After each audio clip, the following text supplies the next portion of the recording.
Welcome to my first boat. After over 7 months of restoration on land, our boat was finally put into the water, where the adventure continues as it is being refit into a full-time liveaboard.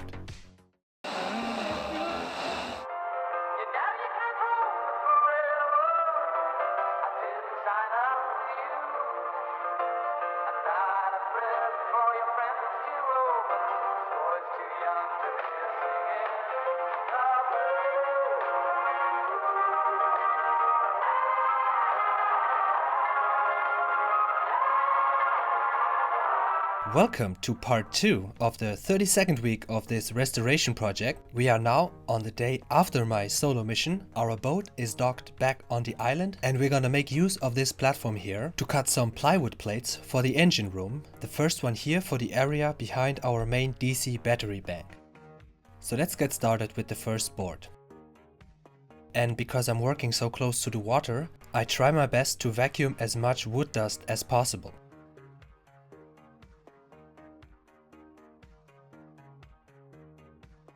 Here I'm cutting away a big square, and after that the board has pretty much its desired shape. Let's make a first test fitting. And there are some small areas I need to work on some more. Now let's see if we can get it in place now. We remove all the obstacles. And the board fits. Next we take care of the sharp edges, and then we're gonna use some epoxy resin to seal off the edges of the cut board. And because I don't have the proper mixing cup, I first have to make a graduated cup by pouring an equal amount of water 3 times into the same cup and marking the different levels on the cup.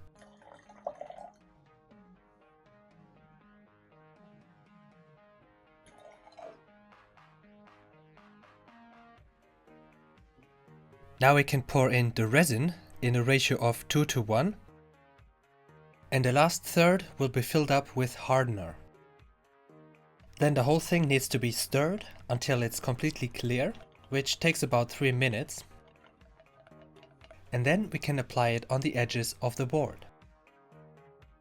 Here you can see very well how the wood is soaking up the resin, and so once it's cured makes a protective seal for the board, making the boards pretty much waterproof and thus extending their life manifold.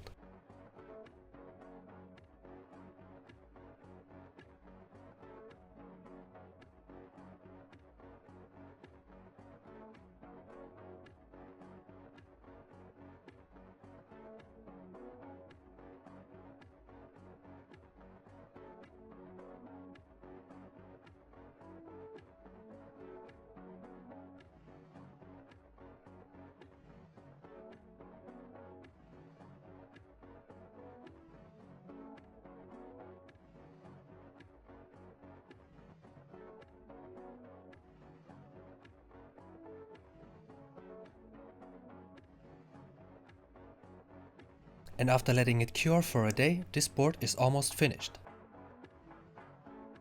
I took the liberty to add a magnet here at the bottom to hold it in place there, and some rubber strips to the area which rests on the floor, hoping that this will have some damping function.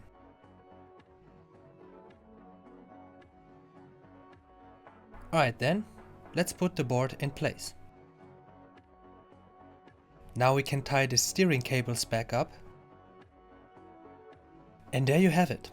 This board will serve as a canvas to place all the different components of our main DC distribution, and probably also some other components of our fairly sophisticated electronic installation we have planned for this boat. Later on I will add some more fixation points to hold this board in place, but that, as so often, is material for future videos. For now, let's put the battery bank back in place, and then this is done for now. Next, let's cut the board for the new platform we just built. This platform mainly serves to hold our diesel generator. So let's make use of the workspace on our island again. And I have to apologize for mounting the camera on our boat rather than on the platform. For that we'll have some very shaky time lapses here, but I hope you can bear with me.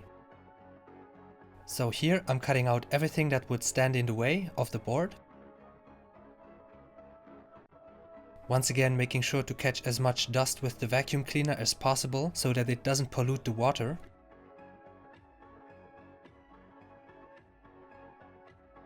Alright, now that it's cut, let's put the board inside the engine room where it belongs. How do you mean you can't get it down into the engine room? You didn't check that before? Ha, amateurs. Since the board didn't fit in one piece, we did the next best thing, cutting it right down the middle into 2 pieces.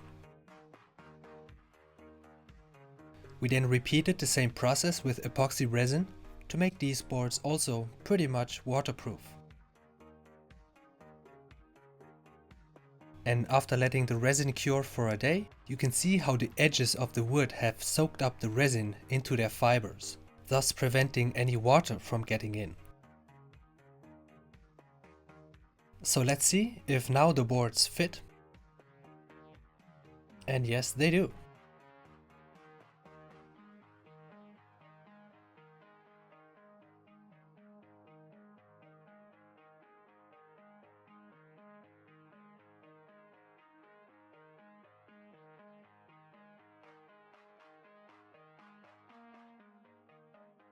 Now let's drill some holes through the wood and through the underlying steel structure. And as usual, we countersink the drill holes so that the screw heads will be flush with the surface of the wood.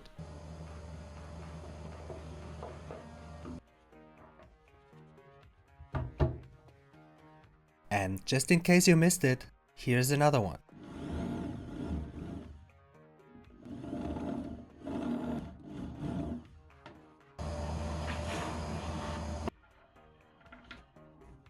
And that's what the screws should look like once they are installed.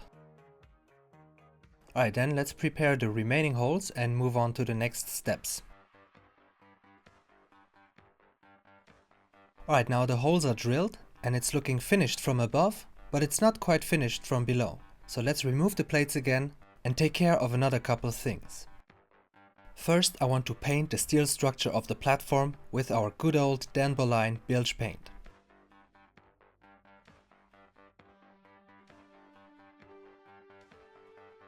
Next, I'm going to cut some strips of rubber, which are going to act as a dampener between the boards and the steel structure.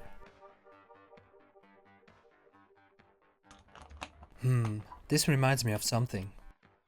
I then use small amounts of Sikaflex 292 marine adhesive to keep the rubber strips in place.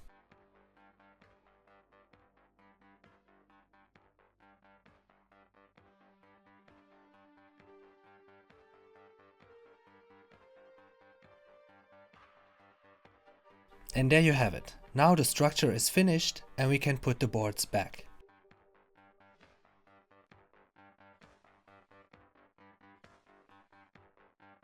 Alright, now the platform is pretty much done, though I can only tighten the screws in the front. To tighten the screws in the back I need help from another person. So that has not been done yet here. That's why the boards are not properly aligned in some areas. Anyway, here's our platform that's gonna serve mainly to hold our generator inside the engine room, which we're gonna show you in a future video.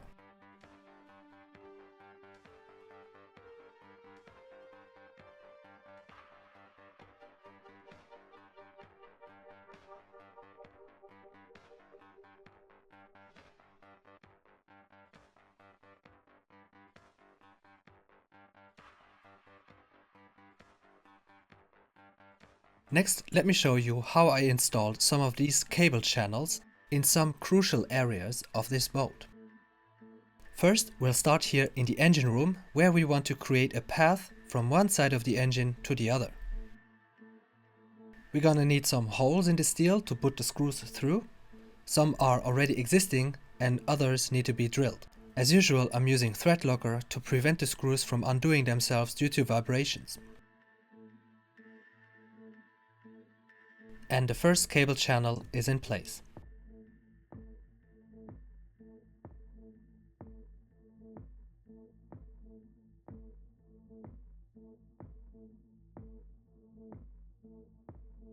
Now let's do the one that runs above the engine.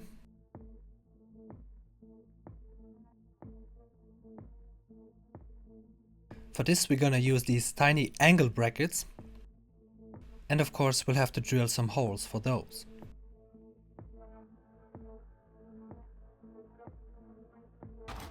Sometimes the cable channels need to be trimmed to fit.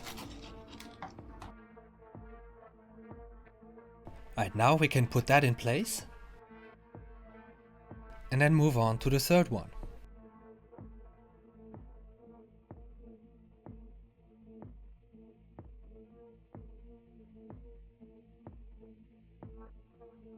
And there you have it. Now we have a safe and secure path to run cables from one side of the engine to the other.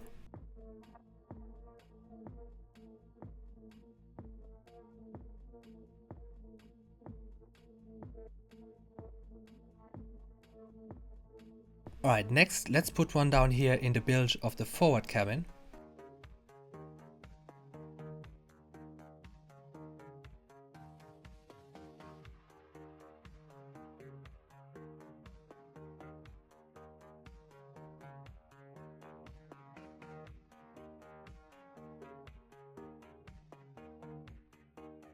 Next, we'll add some more in the engine room.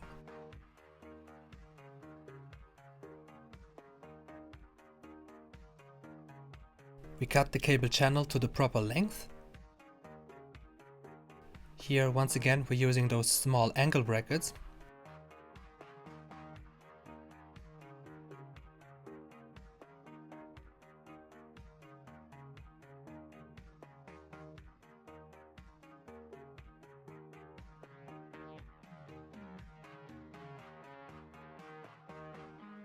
And for the next area we need a really long one, so we're gonna have to glue two pieces together, as such.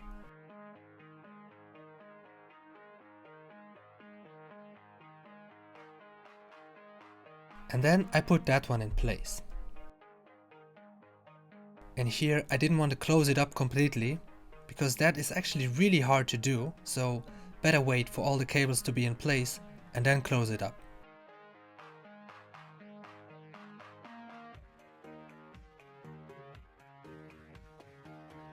I got an adapter so that we can blow up our new fenders with an air compressor.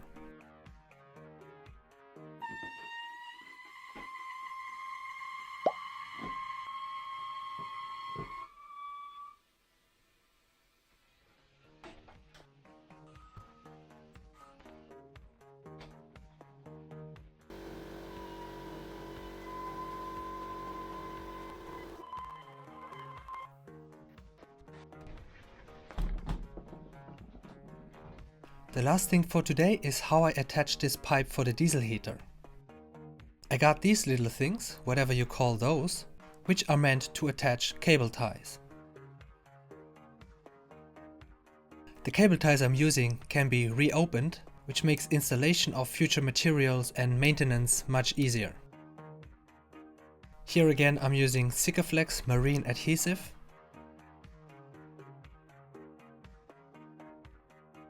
And then put the little things in place where I want them. After a couple days of curing, we can attach the pipe.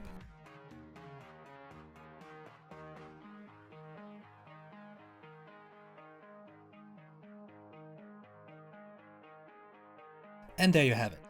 This is certainly not the final state, but it's already much better than it was before. And with that, my friends, I'm signing off. Thank you all for watching and see you in the next video.